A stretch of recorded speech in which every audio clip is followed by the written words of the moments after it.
It's the 3rd of June and I'm Tom Glasson. Welcome to The Roast. Now, with Tony Abbott about to leave the country, it's time for us all to cut loose and do the things we'd never get away with when he's home. So let's clean up the environment, make education more accessible and improve our healthcare. It's going to be so bad when he gets back.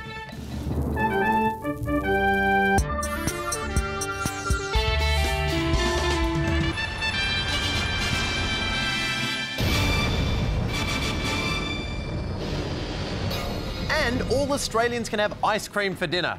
Tonight on The Roast, Bolt and Turnbull continue to fight, and Obama's environmental decision puts pressure on Tony Abbott. But Tony Abbott doesn't respond well to pressure, so he's decided to set fire to the Great Barrier Reef in response. First though, Mark Humphries.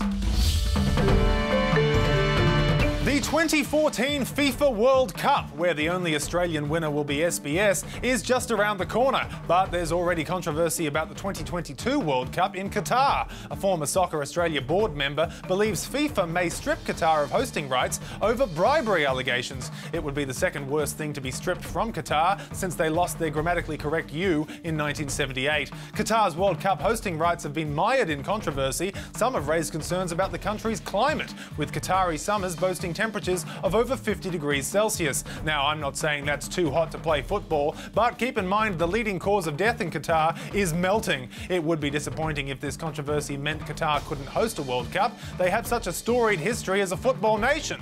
They have never qualified for a FIFA World Cup. A shame you can't bribe Wikipedia. Independent Senator Nick Xenophon is calling for the bidding process to be relaunched. The bid needs to be reopened for FIFA to have any credibility in the long term and for the world's game to have credibility as well. And I believe we have some footage of Mr. Credibility.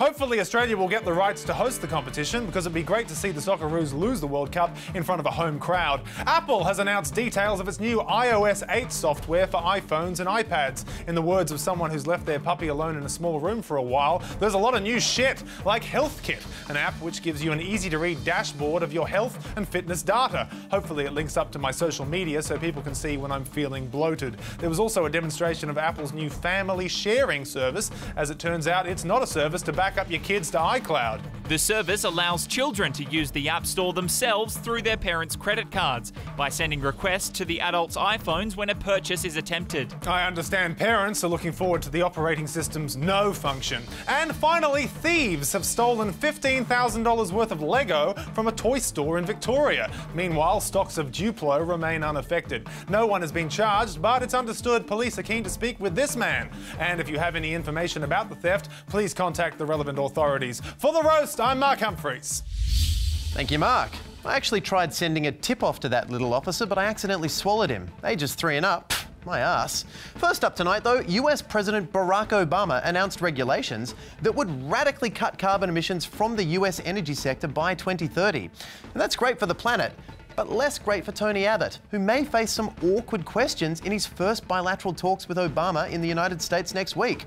Questions like, who are you? Where did that nice red-haired lady go? And why do you keep making those weird noises in the middle of your sentences?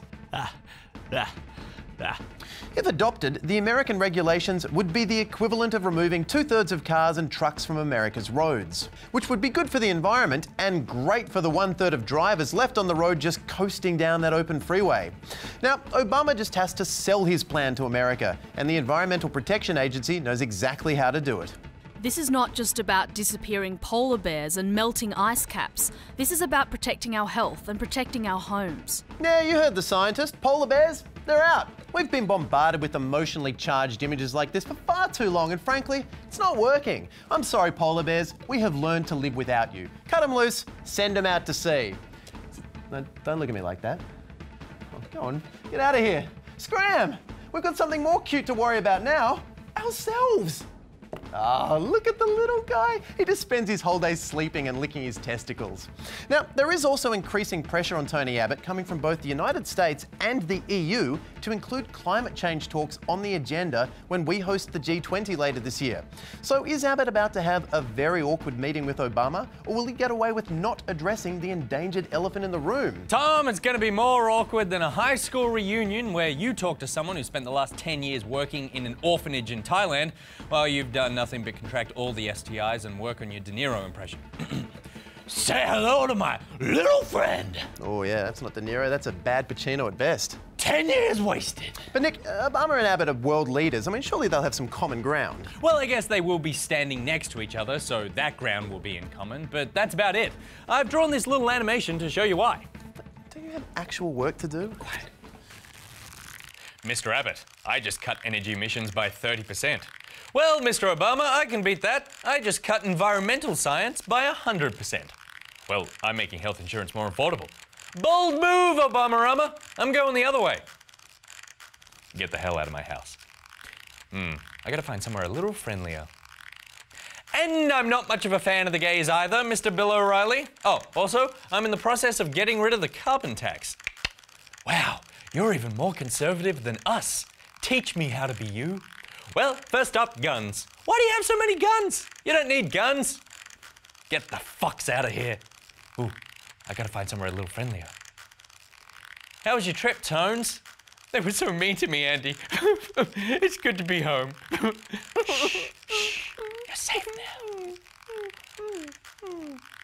The end. Okay, so you don't think that Tony Abbott's trip to America is going to go that well for us? It won't go well for him, Tom. For us, it's fantastic. If America reduces its carbon emissions, then we don't have to. We can just keep burning the same amount of coal we already do, and the Earth will stay pretty much the same. Well, sure, if by the same you mean on the path to catastrophic global warming. Oh, yeah. Still Pacino. Oh, no.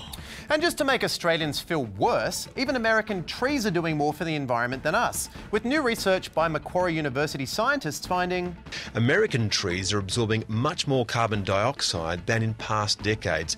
even American trees are doing their bit. Come on, eucalyptus, pick up your game. What, are you depressed because you keep getting chopped down and turned into drops? So I guess the real question is, when did Australia become the United States of 10 years ago? Well, Jazz Twemlow has this report. Traditionally, Australia can't get enough of terrible American concepts. Fast food, four-wheel drives in the city, and an obsession with what celebrities wear while getting a shit American coffee. As if that's not bad enough, we also import and create our own versions of The Bachelor, Real Housewives, and So You Think You Can Dance. Because apparently it's no fun if shit things only exist in one country. There is one decent thing Australia could import from America: environmental policy. But unfortunately, our environmental policy is homegrown by a man who once dismissed climate science as absolute crap. So it will probably be about as successful in Australia as Channel 10's The Shire. In fact, with Abbott at the helm, the only hope Australia has of ever fast-tracking environmental action from the US is if they release a reality show where 12 women go on a group date with a drowning polar bear.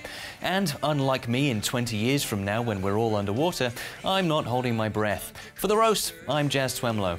Thank you, Jazz. And it's true, we do borrow a lot from the United States, but it's not stealing, it's a cultural exchange. They should give us this new progressive environmental stance because, let's not forget, we gave them Rove. We'll be right back.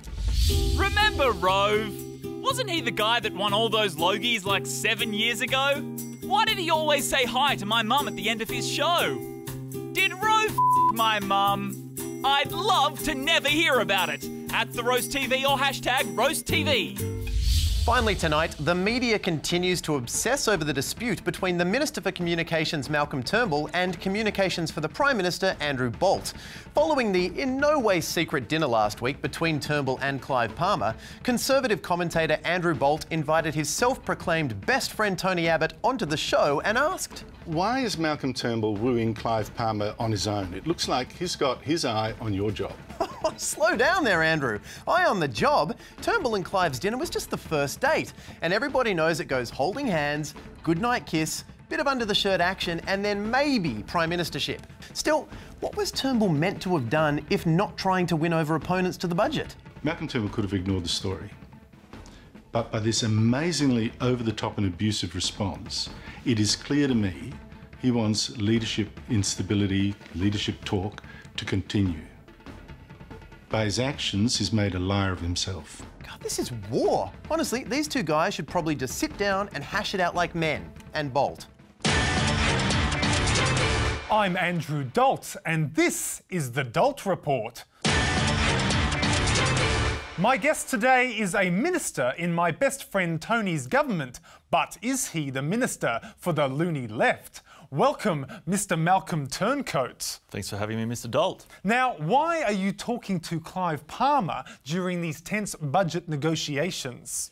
Well, I'm trying to get a budget through the Senate, and soon Palmer will hold the balance of power. I completely agree. But why are you destabilising my best friend's government? I'm not. Why are you denying my allegation? Do you want this story to gain momentum? Well, it's not true, and you're bordering on the demented. That it's unhinged. is completely overblown. If you really wanted this story to die, you would have said nothing. Well, then I won't say anything else. Your silence is as good as a confession. I'm just saying... I would let you continue, but that would impede on my freedom of speech. And we're out of time. Coming up, Loony Left, ABC Loony Left, ABC Loony Left. And later on, I use some graph I found in the comments section of my blog to prove that climate change is rubbish. And join me next week where I'll be showing 5 seconds of out-of-context YouTube footage that proves the ABC is full of Australia-hating communists. Huh. I always thought it was pronounced the Ball Rapport. Of course, I watch the show because I'm fascinated that he exists. And look, I'm not saying that Andrew Bolt is a freaky clown performing in a nightmarish conservative dystopia, but I did find some out-of-context YouTube footage that is pretty damning. If you come to terms, reject the system. Pretty damning. Good night. Oh, and say hi to your mum for me. You stay away from my mum, Tom!